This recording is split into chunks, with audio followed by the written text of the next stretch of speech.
Welcome to this series of MGT 501 short lectures. ये MGT 501 की short lecture series की video है। Complete series इस चैनल के ऊपर अपलोड की जा रही है और आज की वीडियो के अंदर आपको लेक्चर नंबर 2 करवाया जा रहा है, जो कि है एसेंशियल्स ऑफ मैनेजमेंट। तो शुरू करते हैं आज के इस ट्यूटोरियल को। So introduction to HRM and management essentials से शुरुआत करते हैं। HR professional responsibility. So HR professionals जो होते हैं ये एक बहुत बड़ा रोल प्ले करते हैं ऑर्गेनाइजेशनल जो सक्सेस होती है उसको शेप करने में, और वो किस तरह करते हैं, मैनेज करते हैं लोगों को इफ़ेक्टिवली तौर पर, ना सिर्फ मैनेज करना बल्कि उनको इफ़ेक्टिवली तौर पर मैनेज करना। अब इनकी रिस्पॉन्सिबिलिटीज़ की अगर हम बात करें तो उसके अंदर ये होता है कि इस्टेब्लिश करना HR प्रोसीजर और इंश्योर करना कंप्लाइंस जो है वो। अच्छा, जब HR प्रोसीजर को इस्टेब्लिश करेंगे तो उसमें यही होगा कि इंश्योर किया जाए कि कंप्लाइंस हो जो ऑर्गेनाइजेशनल पॉलिसीज़ हैं उसके साथ और जो लीगल स्टैंडर्ड है उसके साथ। एक तरफ तो ऑर्गेनाइजेशनल पॉलिसीज़ जो ऑर्गेनाइजेशन की अपनी हैं, और उसके अलावा लीगल स्टैंडर्ड्स जो हैं, जो कानूनी तौर पे चीज़ें हैं, जो कानूनी तौर पे एक स्टैंडर्ड बना हुआ है उसके साथ भी। सो ये जो एक करते क्या हैं HR प्रोफेशनल, ये डेवलप करते हैं या चूज़ करते हैं जो HR मेथड होते हैं उनको, या तो डेवलप करेंगे या फिर उनको चूज़ करेंगे। और जैसे कि अब इसके अंदर जो है वो क्या होता है कि रिक्रूटमेंट स्ट्रेटजीज़ हो गई, परफॉर्मेंस अप्रेजल हो गई, परफॉर्मेंस अप्रेजल सिस्टम्स हो गए, ट्रेनिंग प्रोग्राम्स हो गए। इसके अलावा मॉनिटरिंग एंड इवेल्यूशन होती है। मॉनिटर से मुराद ये कि निगरानी और इवेल्यूशन एग्जामिनेशन। सो HRM प्रैक्टिसेस जो असेंशियल होती है मेंटेन करने के लिए, जो है वो एफिशिएंसी भी, यानी कि मॉनिटरिंग और जो इवेल्यूशन होती है ये एफिशिएंसी के लिए भी, और आइडेंटिफाई करने के लिए जो एरियाज़ फॉर इम्प्रूवमेंट है जिनमें भी इम्प्रूवमेंट होने की कोई गुंजाइश है। और इसके अलावा एक HR प्रोफेशनल एडवाइस भी करते हैं और असिस्ट करते हैं मैनेजर को जो भी HR रिलेटेड एक्टिविटीज़ होती हैं, इंश्योर करते हैं कि ह्यूमन रिसोर्स स्ट्रेटजीज़ जो है वो ऑर्गेनाइजेशनल गोल्स के मुताबिक हों, अलाइन रहें, उनसे हट के ना हों। सो उसके बाद ये कि HRM कैन हेल्प मैनेज की ऑर्गेनाइजेशनल एरियाज़। HR ही जो है वो हेल्प कर सकता है मैनेज करने में जो की, जो इम्पोर्टेंट जो ऑर्गेनाइजेशनल एरियाज़ है। सो इंस्ट्रूमेंटल होता है HRM मैनेज करने में, जो कई सारे क्रिटिकल एस्पेक्ट होता है ऑर्गेनाइजेशनल परफॉर्मेंस के लिए। इन्हेंस करता है परफॉर्मेंस, इन्हेंस करता है ये प्रोडक्टिविटी के अंदर उसको बढ़ाया जाता है किस तरीके से इम्प्लीमेंट करते हुए परफॉर्मेंस मैनेजमेंट सिस्टम को, और मोटिवेटिंग, और इसके अलावा जो है वो मोटिवेट किया जाता है एम्प्लॉय को ताकि अचीव किया जाए हायर स्टैंडर्ड को, ज़्यादा बेहतर जो है वो स्टैंडर्ड को। HR जो है वो इंश्योर करता है कोहेसिव और ऑपरेशंस को लिंक करते हुए बहुत से जो डिपार्टमेंट्स हैं और क्रिएट करते हुए स्ट्रीमलाइन जो है वो प्रोसेस को। उसके अलावा ये जो है वो फोस्टर करता है हेल्थी रिलेशनशिप जो है डिफरेंट जो लेवल्स होती हैं मैनेजमेंट की और जो डिपार्टमेंट की, और रिड्यूस करते हैं मिसअंडरस्टैंडिंग और प्रमोट करते हैं कोलैबोरेशन को भी। और इसके अलावा कॉन्फ्लिक्ट रेजोल्यूशन का भी काम करते हैं, क्योंकि कॉन्फ्लिक्ट आते हैं जब लोग होते हैं, काम होता है वहाँ पर, तो उनको लेकिन कॉन्फ्लिक्ट को रिजॉल्व किया जाए। सो ये भी एक बहुत बड़ा एरिया होता है जहाँ पर HR प्रोवाइड करते हैं स्ट्रक्चर अप्रोचेस ताकि हल कर सकें जो भी डिस्प्यूट्स हैं उनको इफ़ेक्टिवली, वो भी इफ़ेक्टिवली तौर पर हल कर सकें। इसके अलावा स्ट्रेस मैनेजमेंट का भी काम करते हैं। स्ट्रेस मैनेजमेंट जो प्रोग्राम्स को इनिशिएट करते हैं, हेल्प करते हैं एम्प्लॉय को मेंटेन करें वेल बीइंग, जो कि क्रूशल होती है सस्टेन प्रोडक्टिविटी के लिए।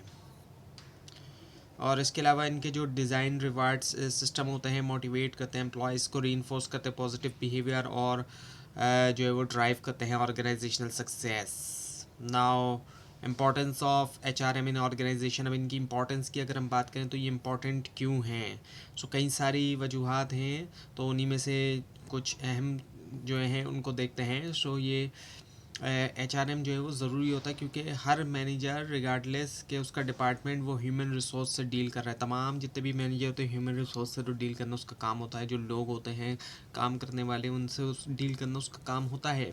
सो HRM जो है वो HR सर्व करता है प्राइमरी सोर्स के तौर पर कॉम्पिटिटिव एडवांटेज के, वो लेवरेज करता है जो पोटेंशियल होता है एम्प्लॉय का। ऑर्गेनाइजेशन जो है वो यूज़ कर सकते हैं HR को ताकि सस्टेनेबल कॉम्पिटिटिव एडवांटेज मिल सके, अपने कॉम्पिटिटर्स के ऊपर एक एज मिल सके, और स्ट्रेटजीज़ को यूज़ करते हुए जैसे कि मैक्सिमाइज़ किया जाए एम्प्लॉय वैल्यू एडिड एम्प्लॉयज़ के ज़रिए, और एक्वायर करते हुए कुछ ऐसे एम्प्लॉयज़ ऐसे स्किल्स एक्वायर करें जो रेयर हैं और हाई डिमांडेड हैं। और एम्प्लॉयज़ भी ऐसे रखें जिनके पास रेयर और हाईली स्किल्ड टैलेंट मौजूद हो, और डेवलप करें एक यूनिक ऑर्गेनाइजेशनल कल्चर जो कि कॉम्पिटिटर रेप्लिकेट ना कर सके, कॉम्पिटिटर्स को कॉपी ना कर सके। क्योंकि प्रोडक्ट को कॉपी करना आसान होता है, लेकिन जो अच्छे एम्प्लॉय होते हैं उनको कॉपी करना आसान नहीं होता, क्योंकि उनको फिर ट्रेन करना, अपने ऑर्गेनाइजेशन के एम्प्लॉयज़ को उसी तरह ट्रेन करना या फिर ऐसे एम्प्लॉयज़ को फाइंड आउट करना जो है वो इतना आसान नहीं होता। तो ये एक बहुत बड़ा एज होता है। So core management concepts and functions की अब अगर हम बात करें, so definition and functions of management. So management की डेफिनेशन को भी समझे आप कि management is defined as the process of planning, organizing, directing and controlling organizational resources to achieve specific goals. So management में क्या है, प्लानिंग करना होता है। एक जनरल मैनेजमेंट की अगर हम बात करें, कोई भी मैनेजर मैनेज करता है, वो प्लान करता है, वो ऑर्गेनाइज करता है चीज़ों को, चीज़ें ऑर्गेनाइजेशन, एक ऑर्गेनाइजेशन भी इसी से ही वर्ड, ये भी मतलब आपस में मिलते जुलते ये रिलेटेड वर्ड्स ही हैं।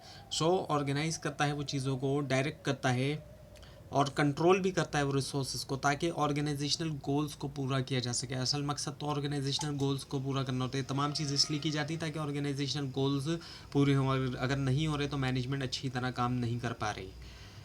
सो ये फंक्शन फॉर्म करते हैं बैकबोन जो मैनेजरियल एक्टिविटीज़ की। प्लानिंग की अगर हम बात कर लें, अगर हम थोड़ा सा अगर इनको देखें, सो प्लानिंग में क्या होता है कि आइडेंटिफाई किया जाता है ऑब्जेक्टिव्स को, और ये डिटरमाइन किया जाता है कि किस तरीके से उनको अचीव किया जाएगा, कौन से एक्शंस होंगे जिनके ज़रिए उनको अचीव किया जाएगा। ऑर्गेनाइजिंग की अगर हम बात करें तो फोकस होता है स्ट्रक्चरिंग करने के ऊपर, स्ट्रक्चर करना रिसोर्सेज और टास्क को, यानी कि दोनों को एक स्ट्रक्चर दिया जाता है, रिसोर्सेज और टास्क को, ताकि इंश्योर किया जाए एफिशिएंसी जो है वो आ सके। और लीडिंग एंड कंट्रोलिंग, लीडिंग के अंदर एम्फेसाइज किया जाता है मोटिवेट करने पे और गाइड किया जाता है एम्प्लॉयज़ को, ताकि अचीव किया जाए ऑर्गेनाइजेशनल एक्टिविटीज़ ऑब्जेक्टिव। और कंट्रोल की अगर हम बात करें तो कंट्रोलिंग के ज़रिए क्या किया जाता है कि परफॉर्मेंस उसी तरह हो जो स्टैंडर्ड्स हैं, और जहाँ कहीं भी परफॉर्मेंस हटती है तो वहीं पर करेक्टिव एक्शन लिए जा सकें, उसको ठीक किया जा सके, दुरुस्त किया जा सके। So now the detailed overview of planning, organising, leading and controlling. तो अब तक आपको काफ़ी हद तक तो समझ में आ गया होगा, इसको थोड़ा और देखते हैं। सो प्लानिंग के अंदर क्या होता है, सेट किया जाता है गोल। जब भी प्लान बन रहा होता है तो हम गोल सेट करते हैं, स्ट्रेटजीज़ को डिफाइन करते हैं कि हमारी क्या क्या स्ट्रेटजीज़ होंगी, और फिर रिसोर्सेज भी एलोकेट करते हैं ताकि गोल्स को अचीव किया जा सके। यानी कि गोल सेट की कि हमारे ये गोल्स हैं, हमने स्ट्रेटजीज़ बनाई, हमने कि किस तरीके से उन गोल्स तक हम पहुँचेंगे, और रिसोर्सेज भी हमें रिक्वायर्ड होते हैं, तो हम कितने कौन कौन सी एक्टिविटीज़ के लिए कौन कौन से रिसोर्सेज की हमें ज़रूरत पड़ेगी, उन रिसोर्सेज को हम एलोकेट करेंगे ताकि अचीव करें ऑर्गेनाइजेशनल ऑब्जेक्टिव इफेक्टिवली। अच्छा, ऑर्गेनाइजिंग फंक्शन को अगर हम देखें, सो इसमें क्या होता है कि इस्टेब्लिश किया जाता है रोल्स, कि किसके कौन कौन से रोल हैं, रिस्पॉन्सिबिलिटीज़ क्या है, और अथॉरिटी कम्स विद रिस्पॉन्सिबिलिटी। सो ताकि क्रिएट किया जाए स्ट्रक्चर्ड वर्क फ्लो और स्मूथ रहे ऑपरेशन। अब लीडिंग की हम बात करें, सो लीडिंग के अंदर डायरेक्शन दी जा रही होती है, किस तरीके से कम्युनिकेट करते हैं विजन वैसे तो कहते हैं कि एक ऑर्गेनाइजेशन का भी एक तरह से ख्वाब ही है कि हम वहाँ पहुँचेंगे। सो विजन को कम्युनिकेट किया जाता है, बताया जाता है, मोटिवेट किया जाता है एम्प्लॉयज़ को, किसके ज़रिए, इन्फ्लुएंस के ज़रिए और इफेक्टिव लीडरशिप के ज़रिए भी। कंट्रोलिंग की हम बात करें, सो इसका मतलब ये होता है कि मॉनिटर करना परफॉर्मेंस, मॉनिटर देखना कि परफॉर्मेंस कैसी जा रही है, प्रोग्रेस जो है, जो भी प्रोग्रेस हो रही है उसको एवेल्यूएट करना, उसको एग्जामिन करना, इम्प्लीमेंट करना करेक्टिव एक्शन, कि कोई कहीं पर भी कोई इशू है तो सही किया जाए उसको। Organisational performance and managerial skills की अब अगर हम बात करते हैं तो ऑर्गेनाइजेशनल परफॉर्मेंस मेजर की जाती है एफिशिएंसी और इफेक्टिवनेस, इन दोनों के ज़रिए। एफिशिएंसी से मुराद ये होता है doing right things which means utilising, यानी कि सही चीज़ें करना, और इसका मतलब है कि यूटिलाइज़ करना रिसोर्सेज ऑप्टिमली ताकि डिज़ायर्ड आउटपुट मिल सके मिनिमल कॉस्ट के ऊपर। एफिशिएंसी का सिंपल मतलब ये भी है कि कम इनपुट से ज़्यादा आउटपुट प्रोड्यूस करना, इनके कम से कम वक्त में ज़्यादा से ज़्यादा काम करना, और वो भी क्वालिटी के साथ काम करना। इफेक्टिवनेस दूसरी तरफ ये कि doing the right things right, सही चीज़ों को सही तरीके से किया जाए। अब जो एक सही तरीका है उस तरीके से काम किया जाए, और इंश्योर किया जाए कि जो चूज़न गोल है उनको सही तरह और सक्सेसफुली अचीव किया जाए। Managerial skills and their importance की अब अगर हम बात करें, डिफरेंट मैनेजरियल स्किल्स होते हैं और उनकी डिफरेंट इंपॉर्टेंस होती है। कॉन्सेप्चुअल स्किल के हम देखें, कॉन्सेप्चुअल स्किल्स आते हैं सबसे टॉप के ऊपर। ये सबसे ज़्यादा टॉप लेवल के जो मैनेजर्स होते हैं उनके लिए होते हैं, सबसे ज़्यादा उन्हीं को रिक्वायर्ड होते हैं ये। और इसके ज़रिए करते क्या हैं फिर मैनेजर्स, टॉप लेवल के मैनेजर, वो एनालाइज करते हैं कॉम्प्लेक्स इश्यूज़, क्योंकि उनका सामना ही कुछ कॉम्प्लेक्स किस्म की सिचुएशन से पड़ता है और पूरी की पूरी ऑर्गेनाइजेशन को जब वो देख रहे होते हैं तो वो एनालाइज करते हैं, तज्जिया करते हैं कॉम्प्लेक्स सिचुएशन का, आइडेंटिफाई करते हैं प्रॉब्लम और डेवलप करते हैं स्ट्रेटेजिक सोल्यूशंस। और स्ट्रेटेजिक की जब हम बात करते हैं तो उसमें फिर टॉप लेवल की बात हो रही होती है या फिर लॉन्ग टर्म की बात की जा रही होती है, और पूरी की पूरी ऑर्गेनाइजेशनल सक्सेस के लिए। इसके मुकाबले में ह्यूमन स्किल होते हैं, ये मिडिल लेवल मैनेजर्स के लिए ज़्यादा रिक्वायर्ड है। वैसे तो तमाम मैनेजर्स को ह्यूमन स्किल रिक्वायर्ड है क्योंकि सबको ही ह्यूमन को मैनेज करना है, लेकिन जो मिडिल मैनेजर उनको ज़्यादा, क्योंकि वो दरमियान में होते हैं। उनके टॉप में भी मैनेजर हैं, उनके जो सबऑर्डिनेट हैं वो भी मैनेजर ही होते हैं। सो ऐसा है। सो ये जो है इसके ज़रिए क्या होता है कि लीड किया जाता है लोगों को इफेक्टिवली तौर पे, टीम वर्क को फॉस्टर किया जाता है, अच्छी टीम वर्क को, और कॉन्फ्लिक्ट्स भी ऑब्वियसली बात है जो आते हैं उनको भी हल किया जाए। उसके बाद फिर आते हैं टेक्निकल स्किल्स। ये सबसे नीचे के लेवल के जो मैनेजर होते हैं उनके लिए रिक्वायर्ड होते हैं, और जो ऐसे स्टाफ के लिए भी जो नॉन मैनेजरियल स्टाफ होता है उसके लिए। अब इसके अंदर क्या होता है कि स्पेशलाइज नॉलेज होती है ताकि परफॉर्म किया जाए स्पेसिफिक ऑर्गेनाइजेशनल टास्क को कॉम्पिटेंटली। और नॉर्मली तौर पे होता क्या है कि टेक्निकल स्किल्स वो होते हैं जो हाथों से काम करने वाले स्किल्स होते हैं, जिनमें हाथों का इस्तेमाल ज़्यादा होता है, जबकि कॉन्सेप्चुअल स्किल्स को अगर हम देखें तो उसमें मेंटली वर्क ज़्यादा होता है। जबकि ह्यूमन स्किल्स के अंदर क्या होता है कि जो एक तरह से लोगों के साथ कम्युनिकेशन होती है वो इसमें ज़्यादा इन्वॉल्व होती है। जबकि टेक्निकल स्किल्स जो होते हैं नॉर्मली तौर पर इसमें हाथों से काम करने वाले जो स्किल्स होते हैं जनरली तौर पर वो इसके अंदर शामिल होते हैं। अब स्किल वेरिएशन अक्रॉस लेवल्स की अगर हम बात करें तो डिफरेंट मैनेजरियल लेवल जो है वो रिक्वायर करते हैं डिफरेंट स्किल्स। टॉप मैनेजमेंट ज़रूरत होती है कॉन्सेप्चुअल, जैसे कि आपको बताया गया। मिडिल मैनेजर को बैलेंस करना है तमाम के तमाम स्किल, लेकिन ज़्यादा तौर पे उनको ह्यूमन स्किल्स की ज़रूरत होती है। जबकि फर्स्ट लाइन मैनेजर जो नीचे के लेवल के मैनेजर होते हैं उनका जो है वो टेक्निकल स्किल्स के ऊपर फोकस होता है। So levels of management, roles and people management. अब लेवल्स ऑफ मैनेजमेंट की अगर हम बात करें सो मैनेजमेंट लेवल्स, तो मैनेजमेंट की 3 लेवल हैं, टॉप, मिडिल और फर्स्ट लाइन। जैसे कि पीछे भी आपने देखा कि टॉप के और मिडिल के और फर्स्ट लाइन के मैनेजर्स को कौन कौन से स्किल्स की ज़रूरत पड़ी। तो अब जो है मैनेजरियल रोल्स की अब अगर हम देखें बात, तो मैनेजरियल रोल्स में इंटरपर्सनल स्किल्स आ जाते हैं।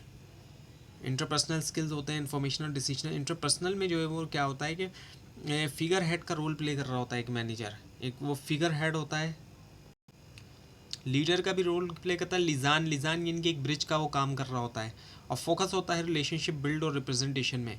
इन्फॉर्मेशन की अगर हम बात करें तो उसमें क्या होता है कि इसमें मॉनिटर करता है, वो मॉनिटरिंग का रोल है, डिसमिनेट कर रहा है इन्फॉर्मेशन को, वो कम्युनिकेट कर रहा है इन्फॉर्मेशन को, और वो भी की इन्फॉर्मेशन को इनसाइड और आउटसाइड दोनों तरफ ऑर्गेनाइजेशन के। डिसीजनल रोल में क्या होता है, जो इसमें एंटरप्रेन्योरशिप का रोल प्ले कर रहा है, इसमें ये एंटरप्रेन्योरशिप आ गई, एंटरप्रेन्योर का रोल प्ले कर रहा है वो।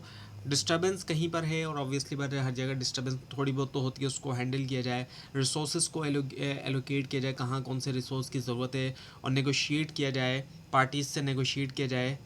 ये भी चीज़ें इसमें आ जाती हैं। Now the managing people effectively. अब लोगों को इफेक्टिवली तौर पे मैनेज करना, सो मैनेज करना लोगों की एक और रिस्पॉन्सिबिलिटी होती है किसी भी मैनेजर की। और जब एचआर की बात करेंगे तो फिर तो और भी ज़्यादा ये चीज़ आ जाती है। अब स्टाफिंग एंड वर्कआउट में वर्कफोर्स मैनेजमेंट होती है इसके अंदर। स्टाफिंग के अंदर ये होता है कि हायरिंग की जाए या फायरिंग की जाए एम्प्लॉयज़ को, ताकि मेंटेन किया जाए एक ऑप्टिमल किस्म का वर्कफोर्स, एक ऐसा वर्कफोर्स जो ऑप्टिमल हो, जो अच्छा है काम करने के लिए। और रिटेंशन स्ट्रेटजीज़ भी होती हैं। अब उसमें ये होता है कि रिटेन किया जाए, इसमें क्या होता है कि फोकस होता है मोटिवेट किया जाए एम्प्लॉयज़ को, और रिड्यूस किया जाए टर्नओवर, क्योंकि जितना ज़्यादा टर्नओवर होगा, लोग जितने ज़्यादा छोड़ के जाएंगे एम्प्लॉयज़ ऑर्गेनाइजेशन को, उतनी ही ज़्यादा ऑर्गेनाइजेशन नीचे गिरती जाती है। और एक वक्त ऐसा आता है कि फिर कोई भी काबिल एम्प्लॉई नहीं बचता और ऑर्गेनाइजेशन जो है वो तबाह हो जाती है। एम्प्लॉय डेवलपमेंट एंड ट्रेनिंग की अब अगर हम बात करें तो इसमें क्या होता है कि डेवलपमेंट में एम्फेसाइज किया जाता है ट्रेनिंग और स्किल्स इन्हेंसमेंट। ट्रेनिंग दी जाए यानी एम्प्लॉयज़ को, और उनके स्किल्स को बढ़ाया जाए ताकि एम्पावर किया जाए एम्प्लॉयज़ को effectively. Managing change and adaptation की अगर हम बात करें, यानी कि चेंज जो आता है, चेंज को आज के दौर में ख़ासतौर पे देखें तो ये एक क्रिटिकल एस्पेक्ट है, चेंज लेकर आना, एक तब्दीली लेकर आना ऑर्गेनाइजेशन के अंदर। सो इसमें रिक्वायर किए होता है मैनेजर्स को कि वो गाइड करें एम्प्लॉयज़ को ट्रांजिशंस के ज़रिए स्मूथली तौर पे। अब ऑब्वियसली बात है, लोग मुखालफत करते हैं, लोग नहीं चाहेंगे कि कोई भी चेंज आए, क्योंकि ऐसे लोग हमारे यहाँ दिखते हैं जो कहते हैं कि जैसा चल रहा है वैसे ही चलते रहे। वो ना तो कुछ नई चीज़ वो नहीं चाहते, या वो और ऑब्वियसली बात है उसके नताइज क्या निकलते हैं कि अगर एक ऑर्गेनाइजेशन को चेंज नहीं किया जाएगा तो जिस तरीके से टेक्नोलॉजी और दूसरी ऑर्गेनाइजेशंस चेंज हो रही हैं, या फिर हम दूसरी कंट्रीज़ में देखें जिस तरीके से डेवलप हो रही हैं ऑर्गेनाइजेशन, तो फिर हमारी ऑर्गेनाइजेशन जो काफ़ी पीछे रह जाएगी उन ऑर्गेनाइजेशन के। लेकिन ये कि फिर तरीका भी ये होता है कि चेंज का उसको स्मूथली तौर पे किया जाए। एकदम से कुछ भी अगर एकदम से करेंगे तो ऑब्वियसली बात है वो पॉसिबल ही नहीं है, क्योंकि फिर एडजस्ट नहीं हो पाएंगे। लेकिन स्मूथली होगा तो फिर पॉसिबल है, और इसके लिए एक स्मूथ जो है तरीका होता है। तो ये था आज का ट्यूटोरियल। आपको इस बारे में कोई क्वेश्चन हो, खास तौर पर इसमें कोई मिस्टेक दिखाई दे ज़रूर हाईलाइट कीजिए, और इस पूरी सीरीज़ को देखने के लिए और एग्जाम्स की प्रिपरेशन के लिए इस चैनल को सब्सक्राइब कीजिए, बेल आइकन के ऊपर क्लिक कीजिए। Thanks for watching this video and best of luck.